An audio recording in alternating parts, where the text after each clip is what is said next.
Topic है कि stock market क्या होता है, शेयर मार्केट क्या है, और अगर आपको इसमें पैसे लगाने हैं तो सबसे पहले आपको क्या-क्या चीज़ों के बारे में जानकारी चाहिए।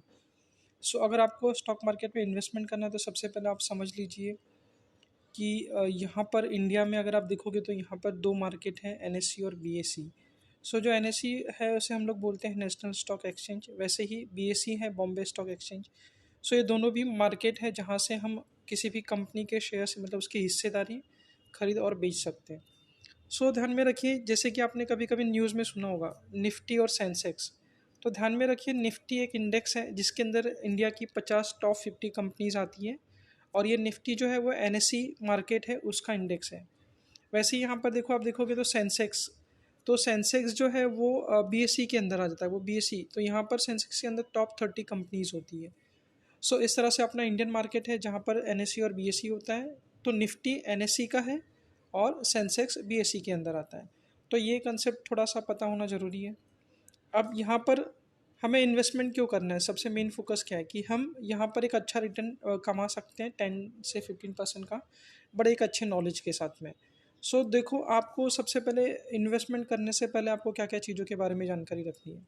सबसे पहले आप अपना डीमैट अकाउंट कहाँ ओपन करोगे, वो इम्पॉर्टेंट है। ओके, तो डीमैट अकाउंट आप अगर ओपन करना है तो आप बहुत सारे यहाँ पर देखोगे डिस्काउंट ब्रोकर हैं, जैसे कि ज़ीरोधा है, ओके, एंजल वन है, ग्रो है, तो आप किसी में भी ओपन कर सकते हो। उसके बाद अकाउंट डीमैट अकाउंट ओपन करने के बाद आपको ध्यान में रखना है कि आपको किस कंपनी में इन्वेस्टमेंट करना चाहिए। तो उसके लिए आपको कंपनी का फंडामेंटल एनालिसिस करना आना चाहिए। ओके, सो कंपनी का फंडामेंटल एनालिसिस आप कैसे करोगे, उसमें आपको क्या क्या पॉइंट्स देखने चाहिए। तो आप क्या कर सकते हैं मालूम है, आप screener.in पर जाओ। ओके, और एग्जांपल्स के लिए आपने वहाँ पर सर्च कर दिया टीसीएस, और आप उस पर क्लिक कर दोगे तो इस तरह से आपके पास टीसीएस का पूरा एनालिसिस आ जाएगा। उसका करंट प्राइस क्या है, उसका मार्केट कैप क्या है, उसका आरओई रिटर्न ऑन इक्विटी क्या है, आरओसी उसका कितना है। सो जनरली ध्यान में रखिए, आप ऐसी कंपनी में इन्वेस्टमेंट कीजिए जिसका मार्केट कैप 50,000 करोड़ के ऊपर हो, उसका आरओई और आरओसी दोनों भी 20% के ऊपर हो। तो इससे माना जाता है कि कंपनी का फंडामेंटल अच्छा होगा। ओके, प्लस सबसे इम्पॉर्टेंट पार्ट ये है कि आपको उस कंपनी के बिज़नेस की अच्छी समझ होनी चाहिए कि कंपनी का बिज़नेस क्या करता है, उसका मैनेजमेंट क्या कर रहा है, कंपनी किस तरह के बिज़नेस को ये काम कर रही है, और आगे फ्यूचर में उसका क्या ग्रोथ होने वाला है।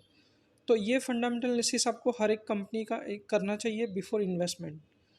ओके, सो एक इन्वेस्टमेंट का एक तरीका और भी ध्यान में रखिए कि आप है ना हमेशा निफ्टी के जो स्टॉक्स हैं जो निफ्टी इंडेक्स के अंदर आते हैं एनएससी के अंदर, उनमें ही इन्वेस्टमेंट कीजिए क्योंकि उनका फंडामेंटल अच्छा होता है। अगर आप उनका आरओई और आरओसी देखोगे तो वो 20% से ज़्यादा वालों का आप लिस्ट बना के उसमें इन्वेस्टमेंट का चालू कर सकते हो। और दूसरी बात आपको ध्यान में ये रखनी है कि आप क्या करो, हर सेक्टर्स की कंपनी में इन्वेस्टमेंट करो। एग्जांपल्स के लिए अब मैं आपको चलो एक डिस्काउंट ब्रोकर ऐप है ग्रो में, उसमें मैं आपको दिखाता हूँ कैसे। सो यहाँ पर आप अगर ग्रो ऐप में अपन डीमेट अकाउंट ओपन करते हो तो आप ग्रो ऐप में जा सकते हो। यहाँ पर आप देखोगे तो निफ्टी पे अगर आप क्लिक करते हो, निफ्टी 50 जो इंडेक्स में बता रहा था, सो यहाँ पर निफ्टी 50 के अंदर जो अच्छी कंपनीज आती है उनका लिस्ट आ जाएगा। तो आप देखो यहाँ पर रिलायंस है, टीसीएस है, एचडीएफसी बैंक है, तो ये सारी अच्छी कंपनीज हैं। सो हमेशा आपको अगर इन्वेस्टमेंट करना है, सेफ रिटर्न चाहिए 10 से 15% का ईयरली एवरेज, तो आपको ये सारी कंपनीज में इन्वेस्टमेंट करना चाहिए। अब इसमें भी आप एक लॉजिक लगा लो कि हर सेक्टर्स के वाइज, जैसे कि यहाँ पर बैंकिंग सेक्टर्स में आप H D F C ICICI देख सकते हो।